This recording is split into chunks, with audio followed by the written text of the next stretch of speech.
Welcome back. You're on CNBC TV 18, and we've been bringing you a whole host of market veterans and, of course, veterans who've seen the economy go through difficult periods previously. Joining us now is one such individual, the former Vice Chairman of the Planning Commission, Dr. Montek Singh Ahluwalia, a man who's witnessed many crises, economic crises in India. Dr. Ahluwalia, always a pleasure. Appreciate you joining us here on the program. In many ways, we're in uncharted territory, not just in India, but globally.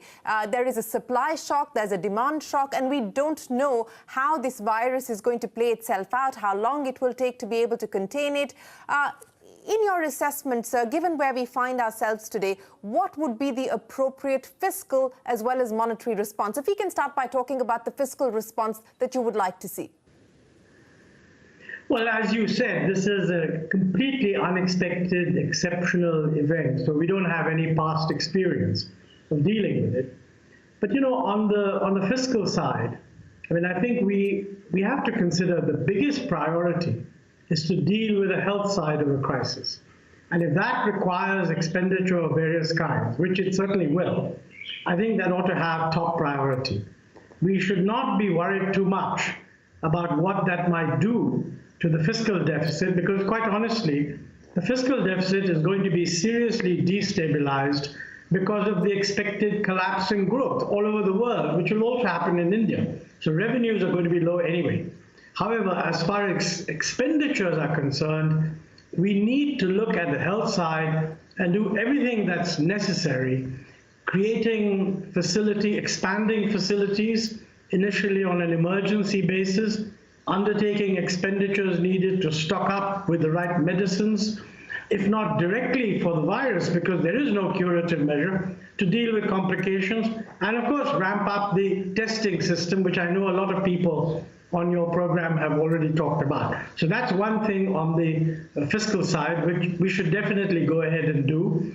An aspect that you have to keep in mind here is that the expenditure has to be done by the state governments. I mean, there's going to be expenditure in hospitals run by state governments, so probably the central government will have to introduce some new centrally sponsored scheme which is fast disbursing, where state governments can get on with doing what's needed, and maybe even get some guidance from the national teams that are working out the health strategy. You know, one of the interesting issues that will come up is the shortage of health personnel.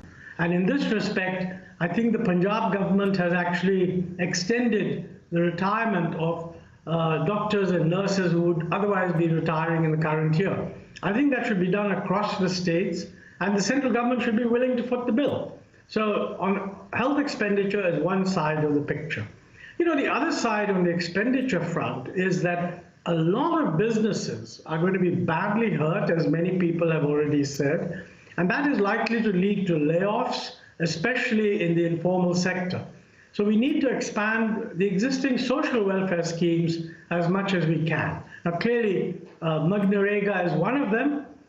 We should be willing to ramp it up so that it can provide, fill in for some of the loss of employment that may be taking place elsewhere. You know, state governments have a variety of schemes to deal with people that are particularly vulnerable. Again, this is a temporary measure. This is not introducing something that will be there forever. But I think on a temporary basis, there is a case for supporting programs that the states might put in.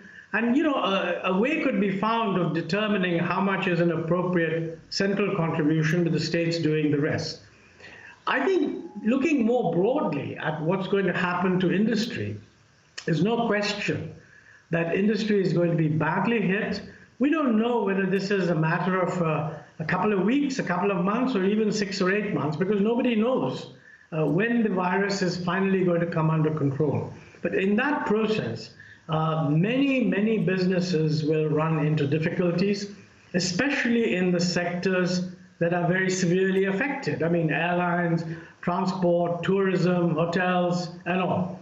So I think some measure will have to be taken to moderate the debt burden that these businesses have, which could otherwise simply lead to bankruptcy and collapse. Now, normally, you wouldn't rush in to save any one business because it's having difficulty. But this is not a problem of one unit. This is a across the board system problem. So I think the Reserve Bank needs to step in and do what is necessary to maybe relax some regulatory norms. Certainly businesses that pile up inventories will need a lot more credit, and that will go beyond the norm, so that credit should be extended. And where businesses are not able to meet their debt service requirements, I think we will need to be, again, for a temporary period, adopt some relaxation. Let me say that, this is a big crisis, but it will pass. I mean, the virus will come under control, and when it's past its peak, we can run down some of these measures and kind of get back to normalcy. But in the next 2 to 3 to 4 months, we have to treat it as bringing out all the support we can to prevent the economic system from collapsing. And that's what I would say.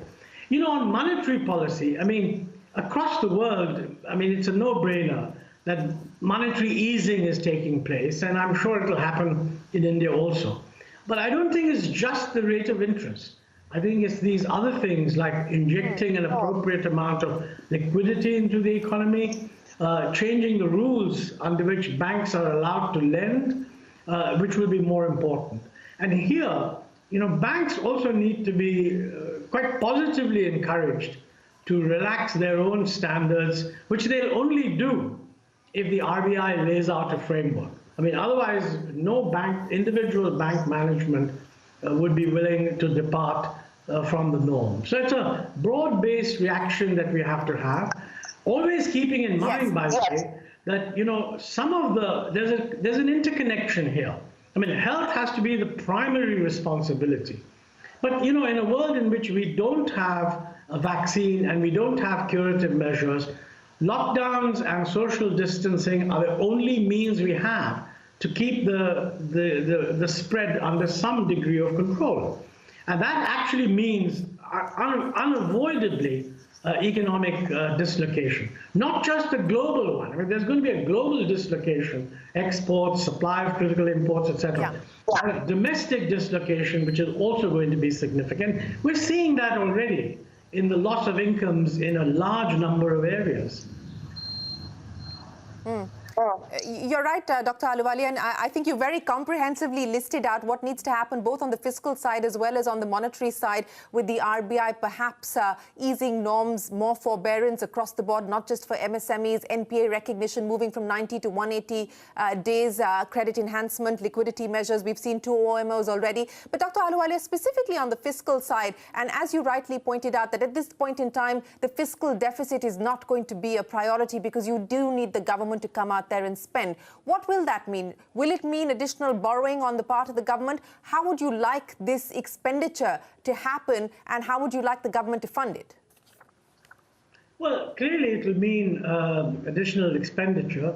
It's not so much, by the way, that the government will be able to undertake a lot of additional expenditure simply because of the need to counter the health effect. That will be there. But the biggest risk to the fisc will be the loss of revenues. And I think it should be very clear that there can be no expectation that expenditures will be cut in order to offset the loss of revenue. I mean, this is a kind of a black swan event. Hopefully next year will get us a little bit back into normalcy.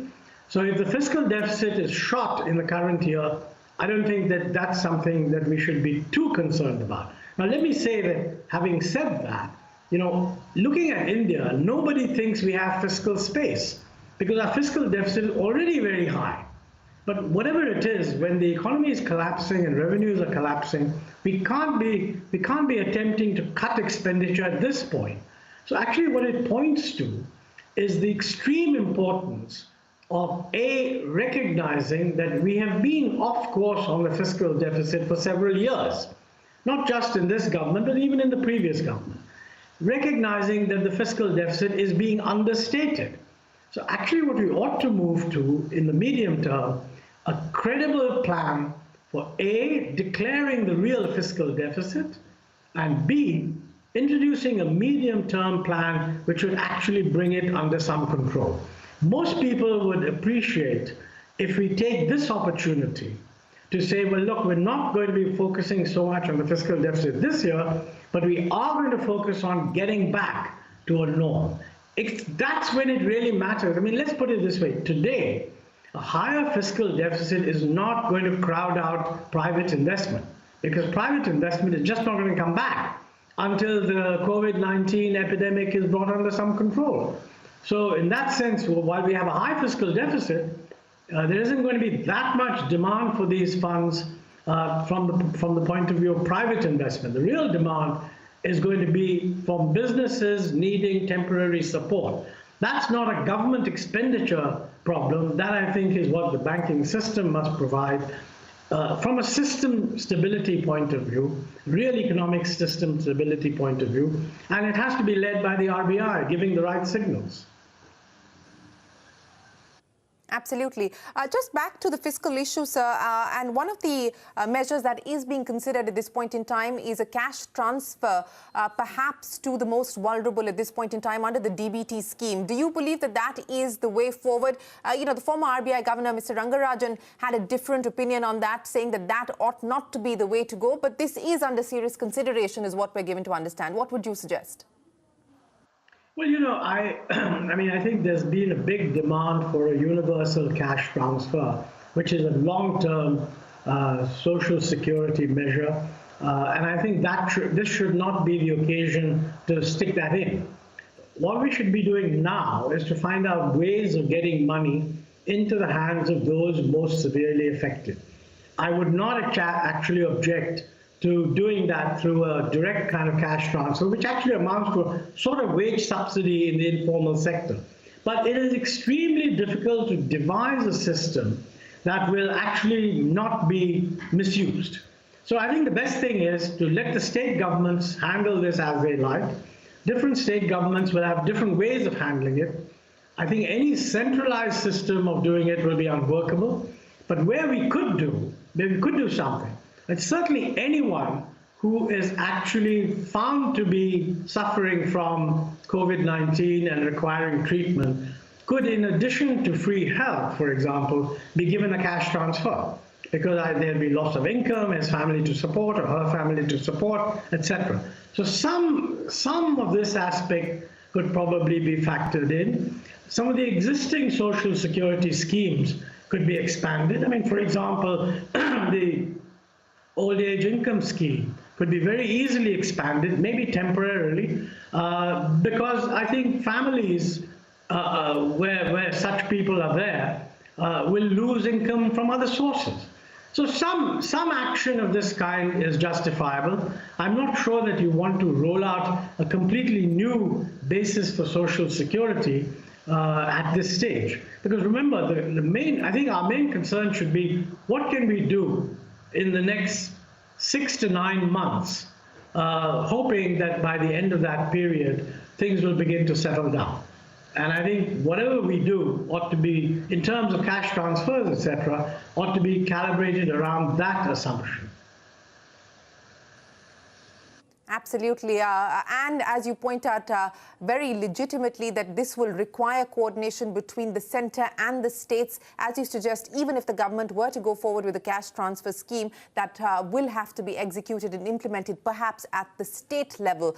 And of course, the monetary response, the expectations are that the Reserve Bank will announce some of those measures that we just spoke of shortly. Dr. Ahluwalia, always a pleasure. Thanks very much for joining us here on CNBC TV 18 with your take on what you make of the current crisis and the solutions to help us out of it. Appreciate your time here on CNBC TV 18. We will take a break, but big faces, big interviews, market analysis and action continues here on CNBC TV 18. We're back in a moment.